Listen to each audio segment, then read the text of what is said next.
Hi, and I'm going to begin with a bow.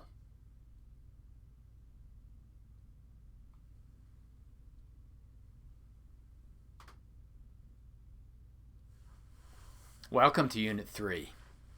This week we continue our exploration of the basic elements of transitions and rites of passage. Last week we focused on life transitions and opened up some of the basic concepts and lenses through which we can approach and understand and digest life transitions. This week we do some of the same thing with rites of passage.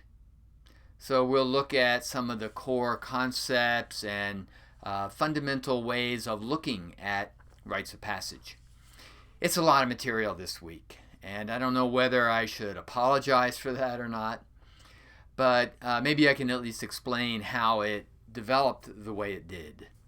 The unit began with a look at the elements of a rite of passage, particularly the three-stage structure that applies to rites of passage: severance, threshold, and return.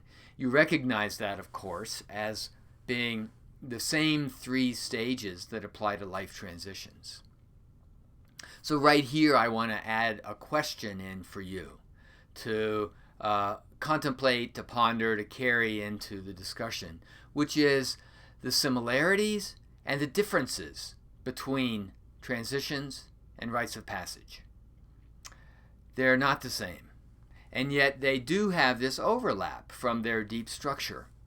I think often in just common conversation, people will look at a life transition and call it a rite of passage, even though it didn't have the conscious, intentional, ritual element that we associate with the rites of passage.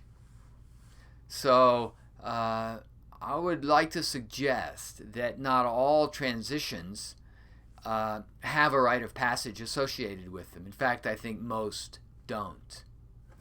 So this week and going forward, let's see if we can compare and contrast life transitions, rites of passage. So that was the beginning of the material, the kind of the core of rites of passage. And then I felt that needed some context, so I added some material on another kind of rites. That is the rites of intensification or connection, essentially healing. Some anthropologists at least, divide ritual into these two very broad categories.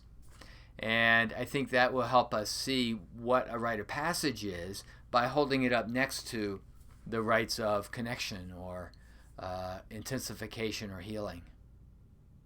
And then it occurred to me that there's a particular danger in the way anthropologists and psychologists have looked at rites of passage. That is, applying a rite of passage that's particular to one gender, one time of life, and a few cultures, applying that model to all rites of passage. This was supported by Joseph Campbell's writing about the monomyth, that deep archetypal pattern of leaving home, facing a trial, and winning a gift, and bringing that gift back home to one's people. So this monomyth became the model, really, or at least the lens through which we looked at all rites of passage. But as I say in the lecture, all is a big word, and it's a word we should be careful about overusing. So it's the danger of universalism, of applying a specific model to all people. And when we do that, those who don't fit that model are marginalized or ignored or overlooked. And I think that's a danger in rites of passage work. So I've laid out two different, say, shapes or flavors or expressions of rites of passage.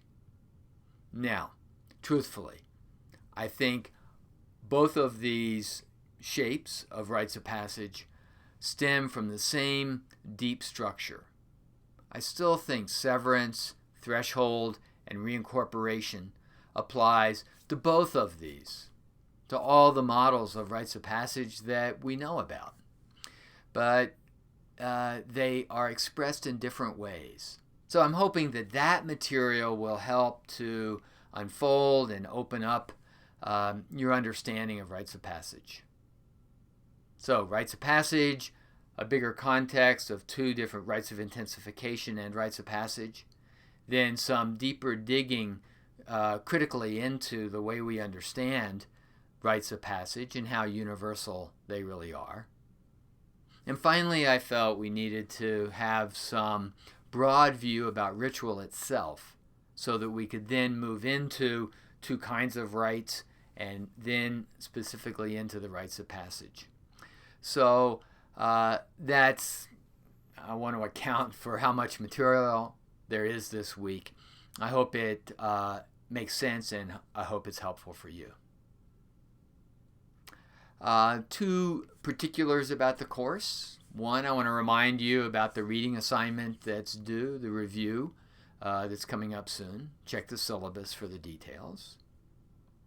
And also, this week, Unit 3, I've added an experiential exercise that's more detailed, not just a contemplation for you to hold, but some activities that I would suggest and recommend. They're not required, but if you can step into that experiential process, I think you'll find it really interesting and useful. So you'll see that in the experiential exercise, and I've set up an area to discuss those if you want to. So I'm glad you're here. I'm going to bow.